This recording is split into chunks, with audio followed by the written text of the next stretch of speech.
കൊല്ലം മൈനാഗപ്പള്ളിയിൽ സ്ത്രീയെ കാർ കയറ്റി കൊലപ്പെടുത്തിയ പ്രതികളെ കോടതിയിൽ ഹാജരാക്കുകയാണ്. കാർ ഓടിച്ച അജ്മൽ, ഒപ്പമുണ്ടായിരുന്ന ഡോക്ടർ ശ്രീകുട്ടി എന്നിവരുടെ അറസ്റ്റ് രേഖപ്പെടുത്തി. ഇവരെ ഇപ്പോൾ വൈദ്യപരിശോധനയ്ക്ക് എത്തിച്ചിരിക്കുകയാണ്.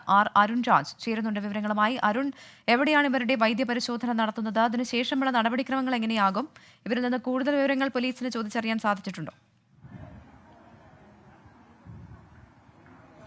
പ്രവിധ, എന്തായാലും മൈനാഗപ്പള്ളിയിൽ കാറിടിച്ച് 45-കാരി മരിച്ച സംഭവത്തിൽ കൊലപ്പെടുത്തിയ സംഭവത്തിലാണ് ഇരുവർക്കുമെതിരെ നരഹത്യ വകുപ്പാണ് ഇപ്പോൾ പോലീസ് ചുമത്തിയിരിക്കുന്നത്. ഇരുവരെയും ശസ്താംകോട്ട താലൂക്ക് ആശുപത്രിയിൽ എത്തിച്ചിരിക്കുകയാണ്. വൈദ്യപരിശോധന പൂർത്തിയായാൽ ഉടൻ തന്നെ ഇവരെ മജിസ്ട്രേറ്റിന് മുമ്പിൽ ഹാജരാക്കും. ഇരുവർക്കുമെതിരെ ജാമ്യമില്ലാ വകുപ്പ് പ്രകാരമാണ് നിലവിൽ പോലീസ് കേസ് രജിസ്റ്റർ ചെയ്തിട്ടുള്ളത്.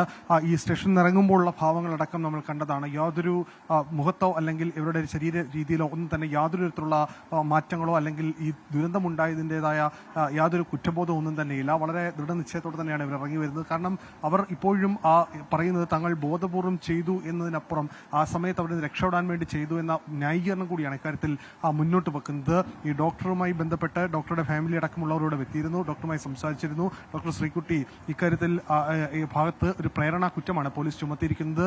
ഡോക്ടറിന്റെ ഭാഗത്തു നിന്നുണ്ടായ പ്രേരണയുടെ അടിസ്ഥാനത്തിലാണ് പ്രതിയായ അജ്മൽ പിന്നീട് അവിടെ നിന്ന് വാഹനം എടുത്തത് എന്നുള്ളതാണ് നിലവിൽ പോലീസിന്റെ നിഗമനം. പോലീസിന്റെ എഫ്ഐആറിലടക്കം ഇക്കാര്യങ്ങൾ കൃത്യമായി രേഖപ്പെടുത്തിയിട്ടുണ്ട് എന്നുള്ളതാണ് മനസ്സിലാക്കാൻ കഴിയുന്നത്. അല്പസമയത്തിനകം റിമാൻഡ് റിപ്പോർട്ട് അടക്കം പുറത്തു വരും. മജിസ്ട്രേറ്റ് മുമ്പിൽ ഹാജരാക്കിയാൽ തൊട്ട് പിന്നാലെ ഈ റിമാൻഡ് റിപ്പോർട്ടിൽ എന്തൊക്കെ കണ്ടെത്തലുകൾ പോലീസിന്റെ ഭാഗത്തുനിന്ന് ഉണ്ടാകുമെന്നടക്കമുള്ള കാര്യങ്ങളിൽ വ്യക്തത ഉണ്ടാവുകയും ചെയ്യും. എന്തായാലും വൈദ്യപരിശോധന അല്പസമയത്തിനകം പൂർത്തിയാകും. ഇവിടേക്ക് എത്തിച്ചിട്ടുണ്ട്. രാവിലെ അജ്മലിന്റെ വൈദ്യപരിശോധന പൂർത്തിയാക്കിയിരുന്നു. ഇപ്പോൾ നടക്കുന്നത് ഡോക്ടർ ശ്രീകുട്ടിയുടെ വൈദ്യപരിശോധനയാണ്.